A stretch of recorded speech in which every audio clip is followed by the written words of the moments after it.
Welcome to Ranas vlog. നോമ്പ് കാലം എന്ന് വിചാരിച്ചിട്ട് ചക്ക ഇനി ആരും കളയേണ്ട ആവശ്യമില്ല. എങ്ങനെ സിമ്പിളായിട്ട് പഴംപൊരി തന്നെ വെല്ലും ചക്കപ്പൊരി എങ്ങനെ ഉണ്ടാക്കുന്നതെന്ന് നോക്കാം, അതും ഒറ്റ ബാറ്ററിൽ.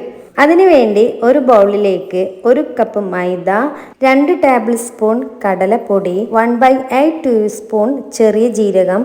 ചൂടുകാലമായതിൻ്റെ തണുപ്പിന് വേണ്ടിയാണ് ചെറിയ ജീരകം ചേർത്തത്. പകരം ഏലക്കാപ്പൊടി ചേർത്താലും കുഴപ്പമില്ല. 2 ടേബിൾ സ്പൂൺ ഷുഗർ, മധുരം ബാലൻസ് ചെയ്യുന്നതിന് വേണ്ടിയിട്ട് 1/8 ടീസ്പൂൺ സാൾട്ട്, 1/8 ടീസ്പൂൺ സോഡപ്പൊടി. ആവശ്യത്തിന് വെള്ളവും ചേർത്ത് കുറച്ച് കട്ടിയുള്ള മാവ് തയ്യാറാക്കിയെടുക്കുക. അഥവാ നിങ്ങളുടെ കയ്യിൽ നിന്ന് വെള്ളം കൂടുകയോ ചെയ്താൽ കുറച്ചും കൂടെ മൈദപ്പൊടി എടുത്ത് ടൈറ്റ് ആക്കാവുന്നതാണ്. ഇപ്പോൾ കറക്റ്റ് കൺസിസ്റ്റൻസിയിൽ നമുക്ക് മാവിനെ കിട്ടിയിട്ടുണ്ട്. ഈ ഒരു ടൈറ്റിലാണ് വേണ്ടത്. സ്പൂണിൽ നിന്ന് മുഴുവനായിട്ട് ഒലിച്ചു പോകരുത്. ഇങ്ങനെ ഇടവിട്ട് വേണം ഒലിച്ചു പോകാൻ വേണ്ടിയിട്ട്. എങ്കിലേ നമ്മുടെ പഴത്തിൽ നന്നായിട്ട് പറ്റി പിടിക്കുകയുള്ളൂ, പഴത്തിലായാലും ചക്കയിലായാലും. ശേഷം ആവശ്യമുണ്ടെങ്കിൽ മാത്രം 1/8 ടീസ്പൂൺ മഞ്ഞൾപ്പൊടി ചേർത്ത് മിക്സ് ചെയ്ത് അരമണിക്കൂർ ഫ്രിഡ്ജിൽ വെക്കുക.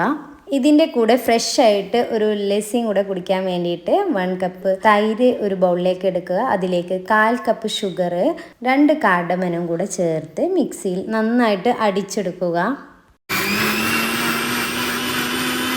ഇതിനെ ഒരു ഗ്ലാസ് മുകളിൽ അരിപ്പ വെച്ച് അരിച്ചെടുക്കുക. അപ്പോഴേക്കും നമ്മുടെ അടിപൊളിയായിട്ട് ഈ വേനൽക്കാലത്ത് നോമ്പിനും ദാഹം മാറ്റാൻ പറ്റിയ ലസ്സി ഇവിടെ റെഡിയായി. ഇത് ഫ്ലേവേഴ്സിലുള്ളത് വേണമെങ്കിൽ ഫ്രൂട്ട്സ് ക്രഷുകളോ അല്ലെങ്കിൽ ഫ്രഷ് ഫ്രൂട്ട്സുകളോ ചേർത്ത് അടിച്ചാൽ മാത്രം മതി. ക്രഷുകളാണെങ്കിൽ ഈ ഒരു അളവിൽ 1 ടേബിൾ സ്പൂൺ ചേർത്താൽ മതി, അല്ലെങ്കിൽ 1.5 ചേർത്താലും മതി.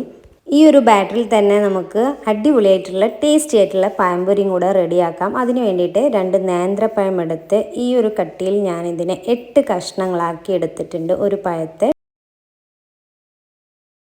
ഇനി പഴംപൊരിയെ വെല്ലും ചക്കപ്പൊരിക്ക് വേണ്ടിയിട്ട് പഴുത്ത ചക്ക, മീഡിയം പഴുപ്പിലുള്ള ചക്കയാണ് വേണ്ടത്. അതൊരു ചക്കയെ 4 സ്ലൈസ് ആക്കിയിട്ട് എടുത്തിട്ടുണ്ട്. ഇവിടെ ടോട്ടൽ 4 ചുളയാണ് ഞാൻ എടുത്തത്. അരമണിക്കൂർ കഴിഞ്ഞ് നമ്മുടെ ബാറ്റർ എടുത്തപ്പോഴേക്കും കുറച്ച് തിക്കായി വന്നിട്ടുണ്ട്. അത് ഒട്ടും തന്നെ കുഴപ്പമില്ല. ഒരു സ്പൂൺ വെച്ച് നന്നായിട്ട് മിക്സ് ചെയ്തെടുക്കുക. പിന്നെ നമ്മൾ പൊരിച്ച് തുടങ്ങുമ്പോഴേക്കും അതൊന്നും കൂടെ ലൂസായിട്ടുണ്ടാവും. ഇനി അരമണിക്കൂർ കൂടുതൽ ബാറ്റർ ഫ്രിഡ്ജിൽ വെച്ചാലും കുഴപ്പമില്ല. പാൻ ചൂടായി വന്നിട്ടുണ്ട്. അതിലേക്ക് വെളിച്ചെണ്ണ ഒഴിച്ചു കൊടുത്തു. വെളിച്ചെണ്ണ ചൂടായി കഴിഞ്ഞു. ഇനി മാവിലേക്ക് പഴംപൊരി ഇതുപോലെയാണ് മുക്കിയെടുക്കുക. കണ്ടോ, നമ്മുടെ ബാറ്റർ കറക്റ്റായിട്ട് പഴത്തിൽ ഒട്ടിപ്പിടിക്കുന്നുണ്ട്, ഓവറായിട്ട് ഒളിച്ചു പോകുന്നില്ല. ഇതാണ് ഇതിൻ്റെ കറക്റ്റ് സ്ട്രക്ചർ. അപ്പോൾ ഈ ഒരു അളവിൽ തന്നെ നിങ്ങൾ എടുത്താൽ മതി. ഒരു ഗോൾഡൻ ബ്രൗൺ ആയി തുടങ്ങുമ്പോൾ മറിച്ചിട്ട് കൊടുത്ത് വീണ്ടും അതിനെ വെന്ത ശേഷം നമുക്ക് കോരിയെടുക്കാം. അപ്പോൾ നമ്മുടെ ക്രിസ്പി ആയിട്ടുള്ള സോഫ്റ്റ് ആയിട്ടുള്ള പഴംപൊരി ഇവിടെ റെഡിയായി. ഇതുപോലെ തന്നെ അടുത്തൊരു ട്രിപ്പും കൂടെ നമുക്ക് പൊരിച്ചെടുക്കാം.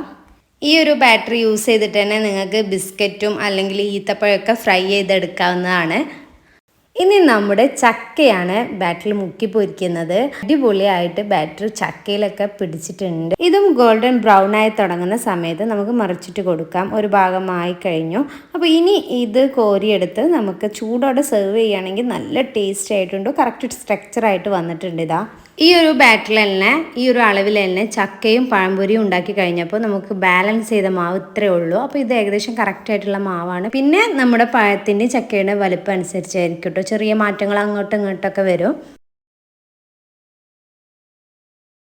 ആദ്യം തന്നെ ചക്ക പൊരിച്ചത് നോക്കാം.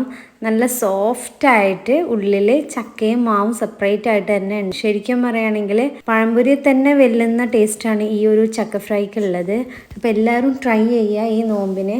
ഒരിക്കലും ചക്ക കളയേണ്ട ആവശ്യമില്ല. പിന്നെ ഈ വീഡിയോ ഇഷ്ടമായെങ്കിൽ ലൈക്ക് ചെയ്യാനും ഷെയർ ചെയ്യാനും കമൻറ്റ് ചെയ്യാനും മറക്കരുത്. സബ്സ്ക്രൈബ് ചെയ്യാതെ കാണുന്നവരാണെങ്കിൽ തീർച്ചയായും ഇഷ്ടപ്പെട്ടെങ്കിൽ സബ്സ്ക്രൈബ് ചെയ്യുക. കൂടാതെ ബെല്ലൈക്കണും കൂടെ പ്രസ് ചെയ്യാൻ മറക്കരുത്. ഇനി പഴംപൊരിയും കൂടെ നോക്കിക്കഴിഞ്ഞാൽ നല്ല സോഫ്റ്റായിട്ട് ഇതും മാവും പഴം സെപ്പറേറ്റ് ആയിട്ട് നിൽക്കുന്നുണ്ട്. നല്ല പൊന്തി വന്നിട്ടുണ്ട്. നല്ല ടേസ്റ്റി ആയിട്ടുള്ളതാണ്. അപ്പോൾ എല്ലാവരും ഉണ്ടാക്കി നോക്കി ഫീഡ്ബാക്ക് അറിയിക്കുക. Thank you for watching.